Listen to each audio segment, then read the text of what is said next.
A brief summary of Gottfried Wilhelm von Leibniz's Theodicy, first published in 1710, which advances the principal ideas that the truths of philosophy and theology cannot contradict each other. If God is all good, all wise, and all powerful, how did evil come into the world? The answer is that some error is unavoidable in any creature less perfect than its creator. Furthermore, all possible worlds contain some evil, and evil improves the good by contrast. Since man has free will, he is responsible for his acts. God's foreknowledge of the course of man's inclinations did not involve predestination. The soul is coordinated with the body by a pre-established harmony. In some philosophical circles, Leibniz's Theodicy has been much neglected. This fact is not strange in view of the lack of interest until recently in traditional theological questions. It's strange, however, in view of the centrality of the Theodicy in Leibniz's own thinking. A good case could be made out that in his own mind it represented his most important as well as his most characteristic work. Without it there is much of importance left to Leibniz, to be sure. The pure metaphysician, the logician,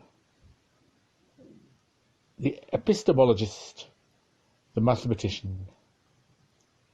But a balanced view of Leibniz's thought demands that the Theodicy be restored to its rightful place as central in his systematic effort. For all of the continental rationalists, Descartes, Spinoza, Leibniz, God occupied a large and systematic place. Much could be made of all that these men owe to medieval theology.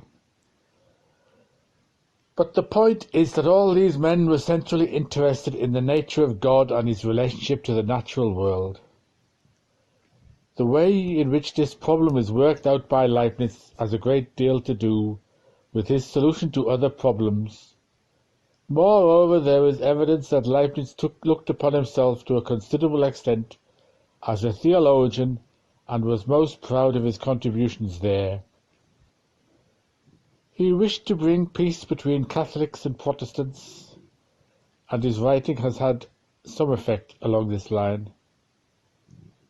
Particularly, Leibniz wanted to give rational solutions to traditional theological issues, and more than almost any other man, he made it his major goal to provide a reconciliation between traditional religious views and philosophical thought, through demonstrating their essential harmony.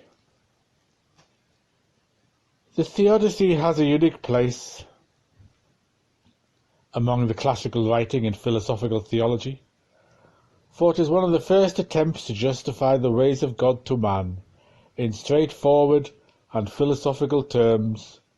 All theological views, to be sure, had dealt with the same issue of God's choice and his creation of this particular natural order, but many had bracketed the question as being beyond rational scrutiny, and few had set out to answer it directly and in detail.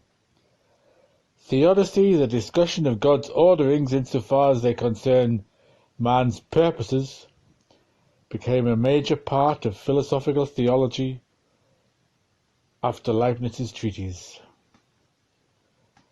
Leibniz was among those of his age who considered Christianity's merit to be its rational and enlightened nature, as contrasted with at least some other religions. Along with rationalism went a tendency to minimize the differences in nature between God and man.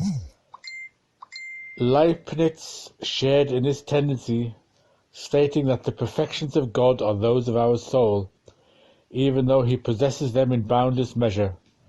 Leibniz was also an optimist about the essential goodness of man and the possibility of his perfection.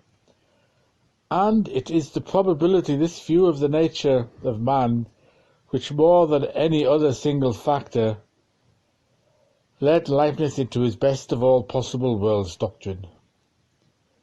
The freedom of man and the justice of God form the object of this treatise, and Leibniz's aim was to support both while minimizing neither. To do this would justify God's ways to man. Man would be more content to receive what God has ordained, once the logic and harmony of God's plan were grasped. God does whatever is best, but he does not act from absolute necessity. Nature's laws allow a mean between absolute necessity and arbitrary degrees. In this way, both God and man's actions were to be explained and reconciled. God, for Leibniz, is deeply involved in the affairs of men, continually creating them, and yet he is not the author of sin. Evil has a source somewhere other than in the will of God. God permits moral evil, but he does not will it. Leibniz hoped that this view would offend neither reason nor faith. Consciously, Leibniz set out to modify the strictest of the necessity he found in Hobbes, Spinoza, and Descartes. These philosophers had not been interested in a Christian doctrine of evil, for such a doctrine requires that man be given a greater freedom in order to remove evil from God's immediate responsibility. In the Theodicy, Leibniz assumes that the truths of philosophy and theology cannot contradict each other. God acts in creation according to general rules of good and of order. Mysteries may be explained sufficiently to justify belief in them, but one cannot comprehend them. In explaining this, Leibniz distinguishes between logical or metaphysical necessity, whose opposite implies contradiction, and physical necessity. Even miracles must conform to the former, although they may violate the latter. Reason is the ultimate norm. No article of faith must imply contradiction or contravene proofs as exact as mathematics. When we come to consider evil, we do so by asking what just reasons, stronger than those which appear contrary to them, may have compelled God to permit evil. God is subject to the multitude of reasons and is even compelled by them. Leibniz infers that God must have had innumerable considerations in mind, in the light of which he deemed it inadvisable to prevent certain evils. For nothing comes from good which is not consistent with goodness, justice.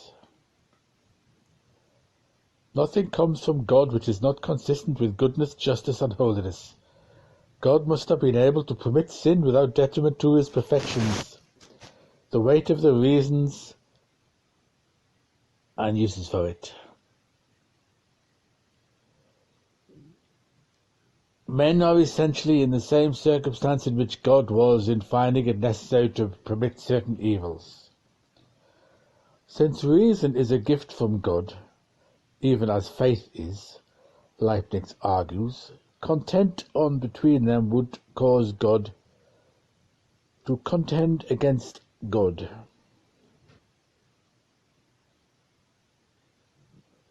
Therefore, in any reasoned objections against any article of faith cannot be dissolved, then the alleged article must be considered as false and not revealed.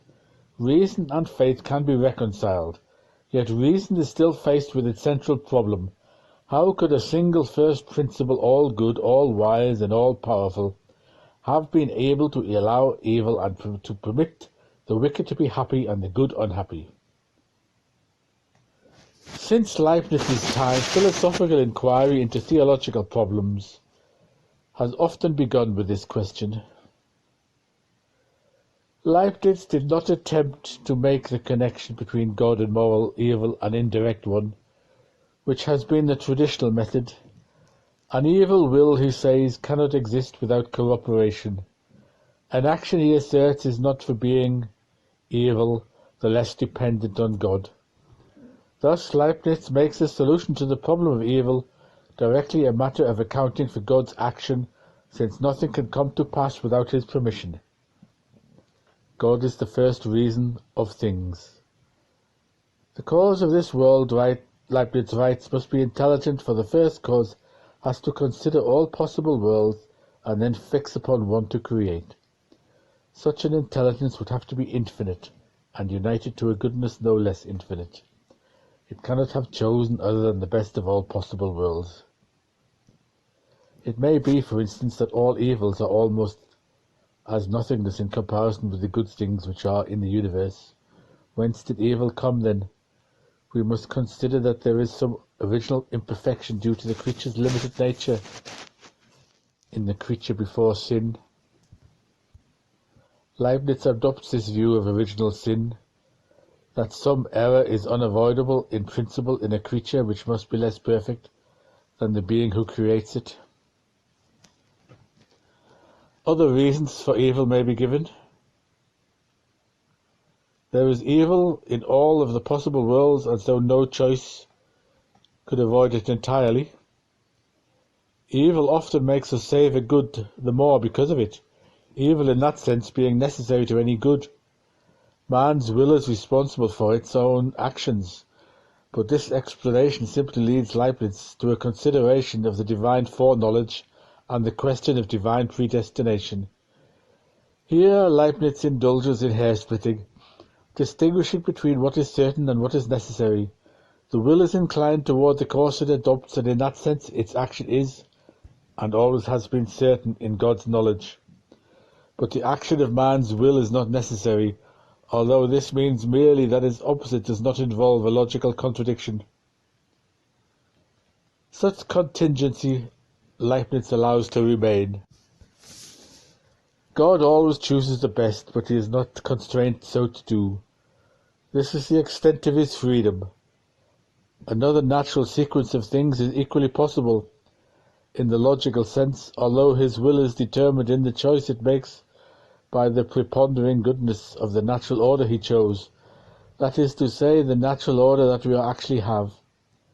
Everything is certain and determined beforehand in man's action, although this is not the absolute necessity which would find any alternative logically contradictory. The necessity comes from the goodness of the object chosen. The prevailing inclination always triumphs. In that sense, Leibniz cannot conceive of either God or man acting irrationally, and hence the actions of both God and man are necessary. The whole future is doubtless determined, but since we do not know what it is, nor what it is that God foresees or has resolved, we must still do our duty according to the reason God has given us, and the rules he has prescribed.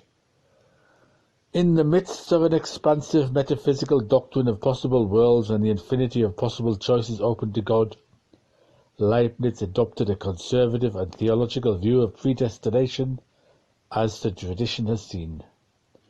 A radical in metaphysics, he was almost a reactionary in his view of the fixed relation of God and the world. Like many conservatives, Leibniz tried, and believed that he had succeeded, to reconcile absolute foreknowledge on God's part with human freedom. His answer is as old as Augustine's. We are free in that our actions flow from our own will, but the action of the will in turn is dependent upon its causes, which ultimately run back to God. Notwithstanding this dependence of voluntary actions upon other causes, Leibniz still believed that the existence within us of a wonderful spontaneity is not precluded. This makes the soul independent of the physical influence of all other creatures, although Leibniz was careful not to say that it is also independent of God. The doctrine of pre-established harmony is introduced to reconcile this difficulty. It was predestined from the beginning that God's design and man's volition should coincide To Leibniz this seems to be a satisfactory solution. It is a typical solution of the rationalist. A reason has been given and the whole scheme is seen to fit into a logical framework in which there is no contradiction or ultimate disharmony. Whereas the contemporary might begin with the premise that human freedom must at all costs be allowed for, Leibniz begins with the idea that all factors should be accounted for by a rational framework. Pre-established harmony again accounts for the coordination of the soul and body. Like Spinoza's parallel attributes, God ordained at the time of creation a logical ordering in which the soul's actions coincide with the body's movements. Like Descartes and Spinoza, Leibniz was thoroughly convinced that there is no interaction, but there is a rationally determined plan or agreement. God has arranged beforehand for the body to execute the soul's orders. God has accommodated the soul to the body. Actually, the design of the world is simply an extension of God's perfection. Just as the rationalists of this era saw God and the human soul as being very close by nature, so also they viewed the natural order as an extension of the divine nature through creation. Although it is less than God, the created order essentially exhibits the same qualities as the divinity itself. God is inclined towards every possible good, in proportion to the excellence of that good. God, before decreeing anything, considered among all the possible sequences of things that one which he afterwards approved.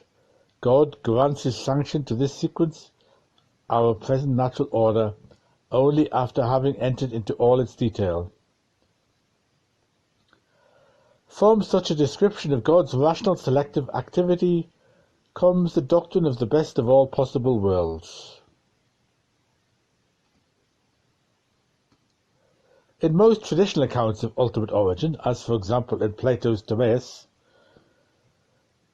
the first cause moves because he is good and outgoing, not grudging.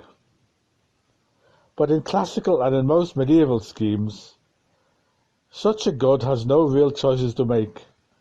Leibniz presents a modern metaphysical framework in that he stresses the infinitely wide range of alternatives open to God's choice. The philosophical solution, however, is traditional. God selects according to fixed norms. It makes sense to say that classical thinkers also considered this world to be the best possible, but they believed that God had no alternatives. Leibniz simply set classical theory into a wider context of possibilities, but continued to agree to God's fixed goodness and to his necessary selection and creation. In the Theodicy, Leibniz also takes up traditional and primarily theological questions concerning Christ and salvation. His answers here are not startlingly novel, except that Leibniz transferred miracles, belief in the nature of Christ and a Christian doctrine of salvation, into a thoroughly rational framework. Leibniz wanted the doctrines of traditional Christianity to be amenable to his philosophical scheme of metaphysics. In the process of demonstrating this mutual harmony, like all philosophical theologians, he was pushed into giving some rather far-fetched account of some rather difficult religious notions. For example, the assertion of the existence of all human souls in seed, in their progenitors, since the very beginning of things. Obviously, such an idea would be helpful in establishing a religious notion of original sin in Adam, but it is hardly likely to be conformable to the microscopic observations Leibniz's rationalism suggests.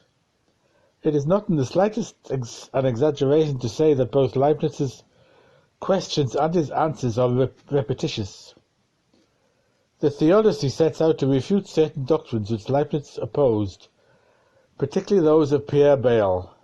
Leibniz did this partly by reference to and elaboration of certain of his famous theories: pre-established harmony, the essential goodness of God's choice, but primarily his weapon was the repetition of his own position. As a rationalist, Leibniz evinced the traditional irritation at finding that someone else did not find his reasoning as persuasive as he himself did, and that his opponent continued to hold different theories. Despite this defect, the Theodicy illustrates how important works do not always have the technical rigor and logical right-tightness that one might suppose. Leibniz repeats his maxims and principles. He does little to explore them in detail, yet Leibniz is dealing with questions of great moment and common interest, and his proposed solutions are interesting and suggestive. More precise and cogent pieces of philosophical analysis have proved to be less interesting over the years, but Leibniz's sometimes tedious and often loose reflections on the crucial issues of theology are still very much alive.